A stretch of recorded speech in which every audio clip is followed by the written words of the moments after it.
Origen y evolución de la administración. Conocer la historia de la administración nos ayuda a entender las teorías y el ejercicio de la administración actual.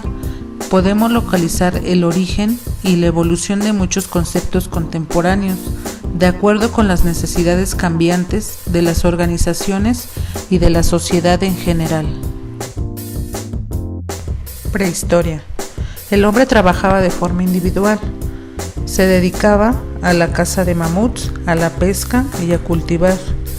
Todo lo hacía para satisfacer sus necesidades básicas de alimentación. Posteriormente se dividió en tribus. El hombre empieza a ver la necesidad de relacionarse y en estas vinculaciones se va dando un nivel de socialización, formando una especie de organización. Hay división de trabajo. La administración se inicia con el hombre inteligente y nace desde el momento en que necesita organizarse en grupo para alcanzar lo que no puede hacer de manera individual. La administración es una forma de actuar en la cual las personas trabajan en grupos y son guiados para alcanzar eficazmente y eficientemente ciertas metas colectivas dentro de un ambiente dinámico. Civilizaciones antiguas. Estas mostraron resultados maravillosos de una buena práctica administrativa. Mesopotamia. Se encuentran vestigios de avances en el pensamiento administrativo desde el año 5000 a.C. con los sumerios, como la invención de la escritura y la conservación de registros.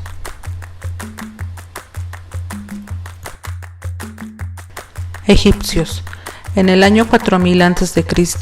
surge la necesidad de planear, organizar y regular. En el año 2700 a.C.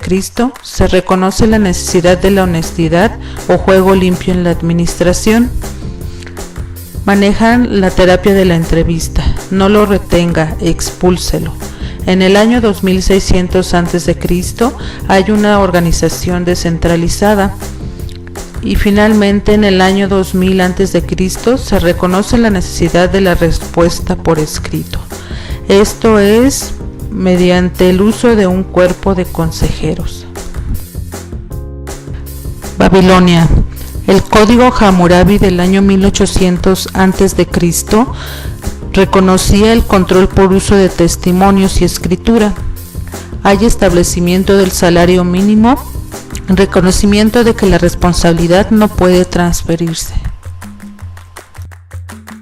Egipcios. En el año 1600 a.C. hay una centralización en la organización y en el año 1300 utilizaban procedimientos administrativos definidos y sistemáticos. Un ejemplo de ellos son las pirámides de Egipto, cada una de las cuales ocupó a más de 100,000 personas durante 20 años. Fueron grandes obras de construcción de la antigüedad que requirieron ser administradas. Hebreos. La práctica de la administración ha existido desde los tiempos más remotos. Los relatos de los judíos Noé y sus descendientes indican el manejo de grandes números de personas y recursos para alcanzar una variedad de objetivos. Hay un concepto de organización, un principio de jerarquización y un principio de delegación. China. En el año 1000 a.C. se sitúa la Constitución de Zhou. Este establece reglamentos administrativos. En el año 1100 a.C. se reconoce la necesidad de la organización, planeación, dirección y control. El gran filósofo Confucio proporcionó una serie de reglas para la administración pública.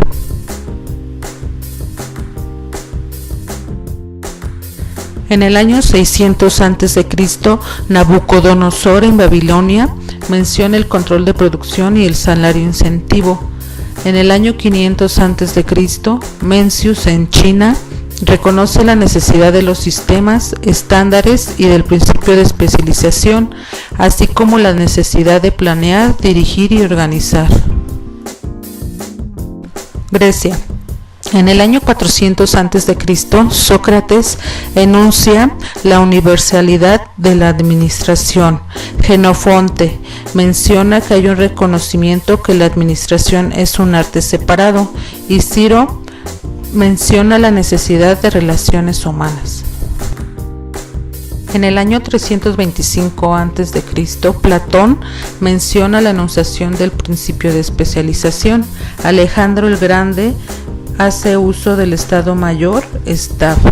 En la antigua Grecia y en el Imperio Romano, con la aparición de la esclavitud, se ejerce una estricta supervisión del trabajo.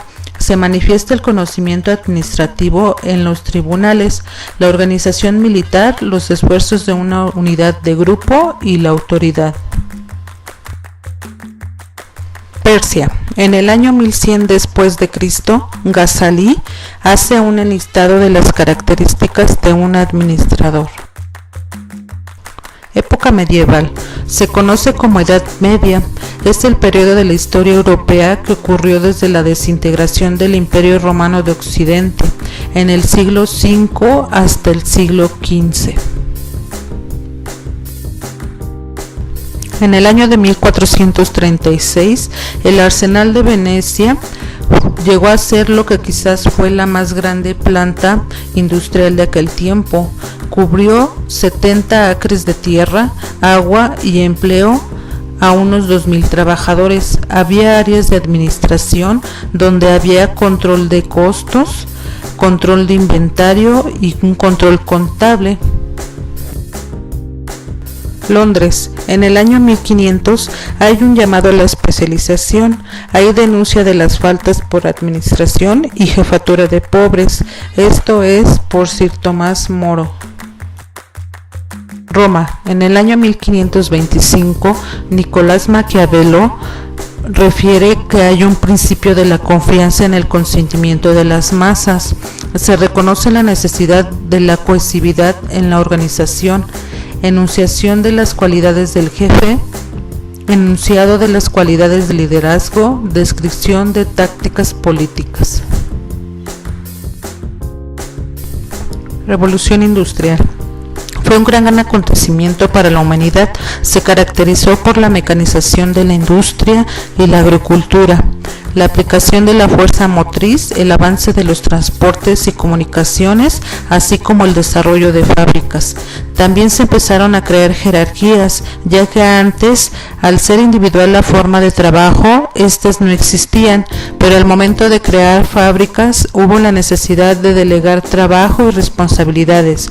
Con todos estos cambios, la empresa requirió de la administración para hacer normas, para regir el trabajo, formas de comportamiento y una necesidad de coordinación permanente.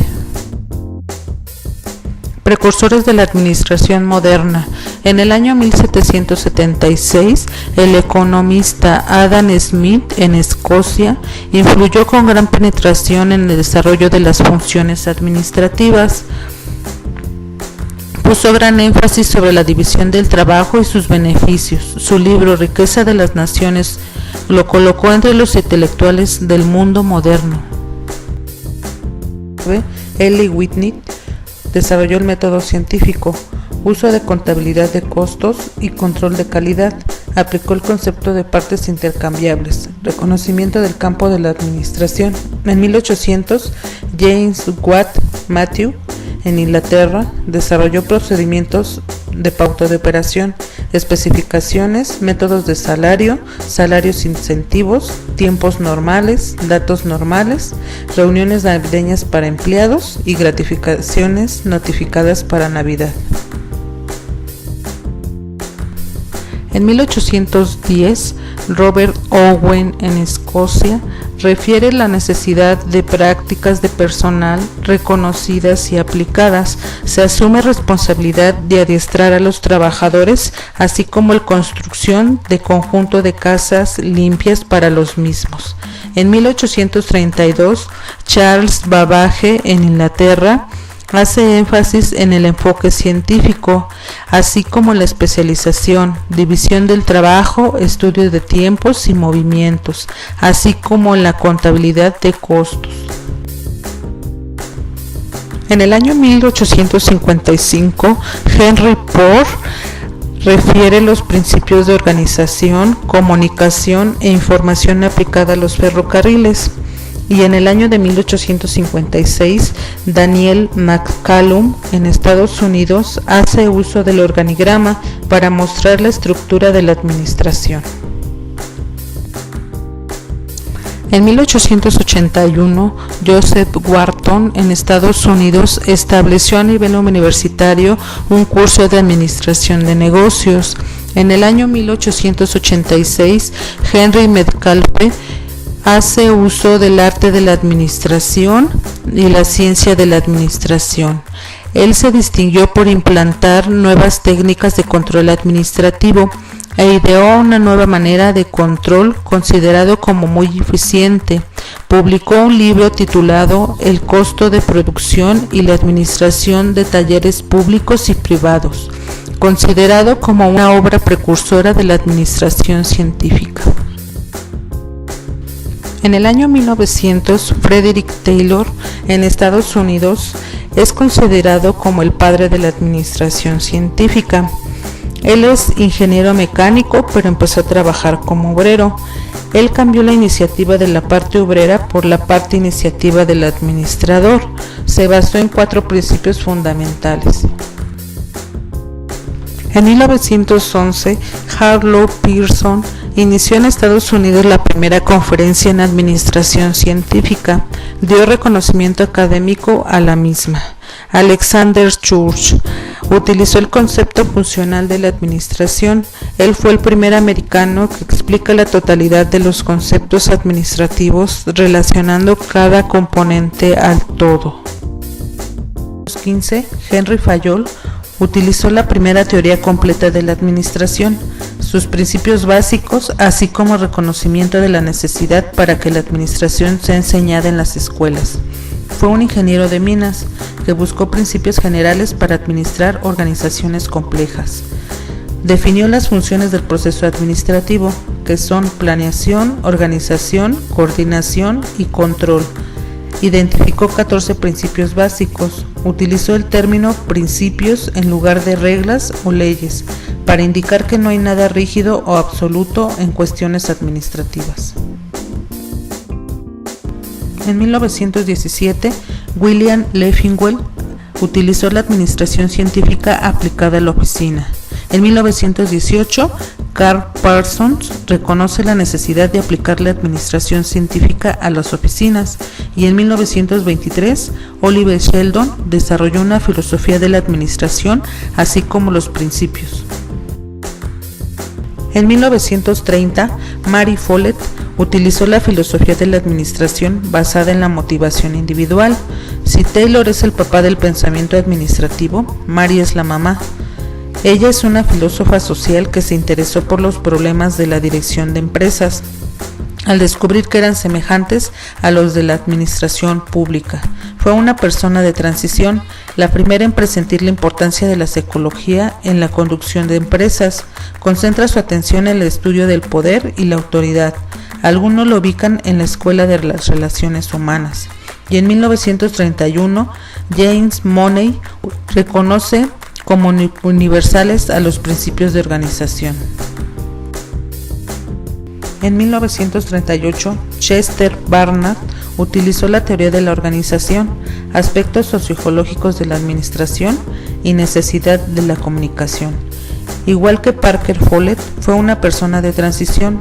Veía la organización formal como un medio donde las personas se reúnen para realizar cosas que no podrían alcanzar trabajando solas, pero al mismo tiempo que persiguen las metas de la organización, también deban satisfacer sus necesidades individuales.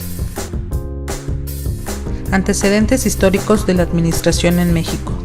En la América prehispánica y particularmente en México, por el año de 1325, se encuentran vestigios de administración, entre los cuales sobresalen las acertadas directivas de Tlacael, consejero de 3 gobernantes aztecas, Ixcoatl, Moctezuma y Axayácatl, y del célebre Netzahualcóyotl, rey de Texcoco, quienes con orden y prácticas adecuadas llevaron a sus pueblos a mejores niveles de vida.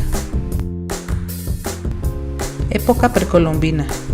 En esta época fueron las tres culturas las que afectaron principalmente los cambios administrativos: la cultura maya, la olmeca y la azteca. En ellas tuvo gran importancia la administración, si analizamos que en ellas existía una estructura organizacional muy compleja, al igual que sistemas económicos y políticos perfectamente bien definidos. Además contaban con ejércitos, sindicatos y sistemas culturales, así como comercio, entre otros.